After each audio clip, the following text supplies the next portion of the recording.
The next question, which is going to start with Mr. Mealy, just continues right along.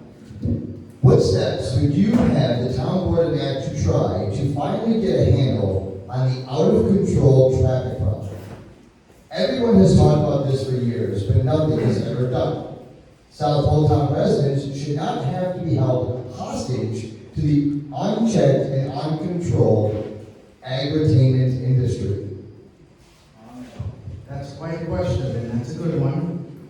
And whoever wrote that was a little bit, had to move on that question. I appreciate that. Because I think it typifies our concern as people in Mattituck and all over Southold. And as somebody who's been on cooperative boards, like I'm part of Eastern Suffolk Coast, which is part of 51 school districts. So think about how many people 51 school districts are.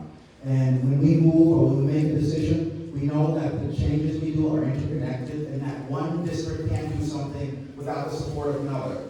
So I just want to state clearly as an education point, this is not clearly a Southold problem. It can't be a Southold problem if traffic is coming west from Riverhead. It can't be just a Southold problem if traffic is coming over this Shelter Island ferry to Greenport. And it can't be just a Southold problem if people are coming from Connecticut on the Cross-Sound ferry. So as many as those permutations as I mentioned, that's how many stakeholders have to be at the table to solve the issue. And then one of my favorite elected officials, Al Krupski, on the county level, we got to get the county involved. Because where are our county buses taking the day trippers, as we mentioned, we referenced? I want some county buses that are electric county buses. And that's something that we have to demand as citizens. We got to get, the civics may have to make a petition for electric buses.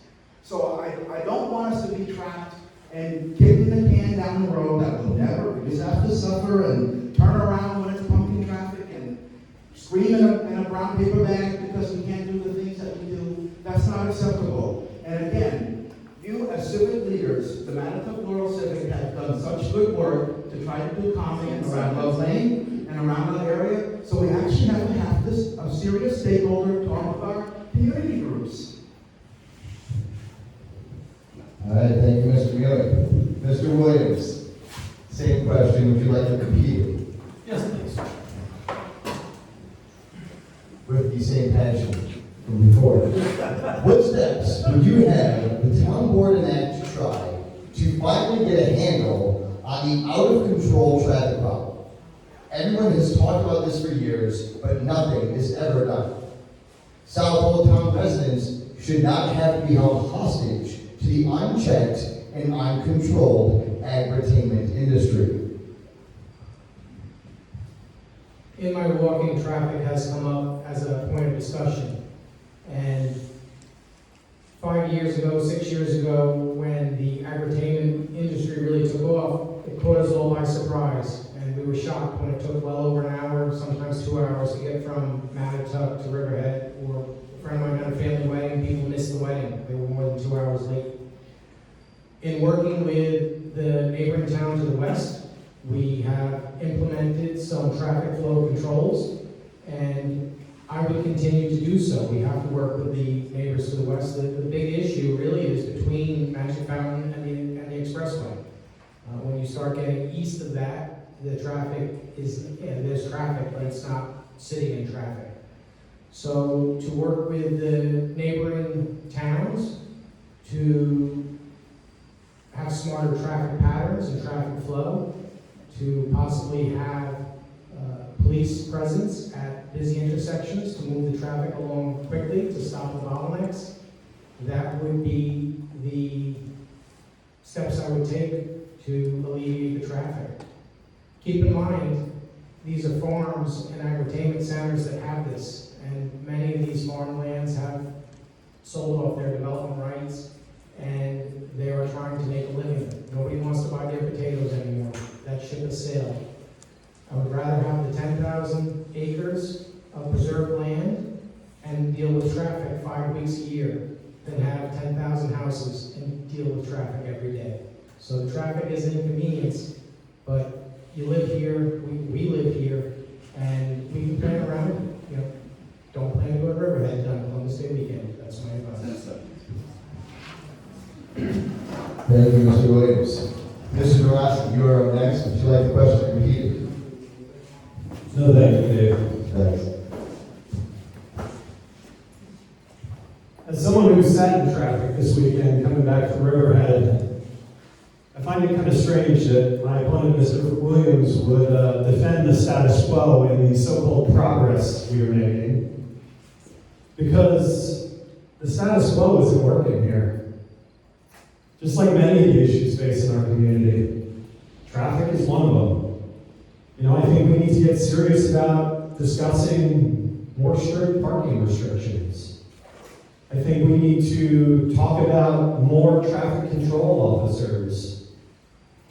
And as my colleague Brian mentioned, I think a collaborative approach with the county, with the state, and with business owners is important.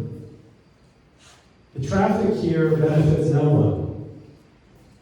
Even the agri-entertainment businesses that we see very busy. They would be much better off if there was not the issue of traffic. I think it's unfair to focus blame on them when our government has not done their part for far too long. When I'm on the town board, I will make this a priority. In my walking, I've heard people discussing the need to experiment with changing the timing of traffic lights, of making through lanes that cars need to go through.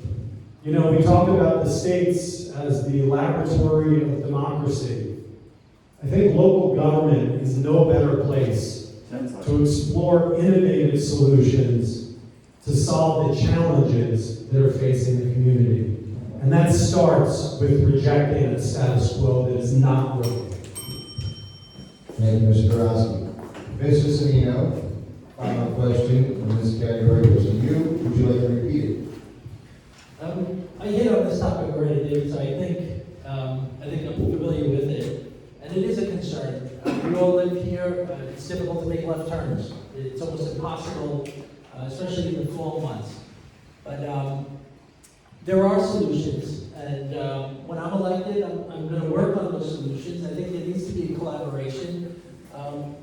The roadways are the county and the state. They need to step up. We need to get them more engaged. I mentioned earlier, a good example with Harbs is that they are engaged with the local town and the police, and they're hiring traffic control officers. We need to see more of that in trouble spots.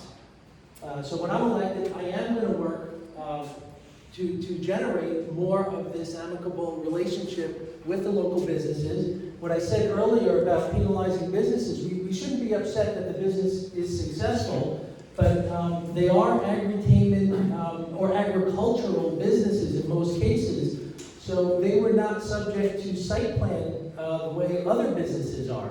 So they weren't required parking spaces, more than 4 parking spaces. They were considered farm stands. But most other businesses go through a site plan review that mitigates some of the traffic flow, parking, when cars enter and exit parking lots. So being that they are not required, we do need to step in and develop a relationship with these businesses so that we can mitigate these problems. And yes, we do have to engage the other stakeholders like Suffolk County and New York State, who's really in control of Route 25. Thank you. Thank you, Mr.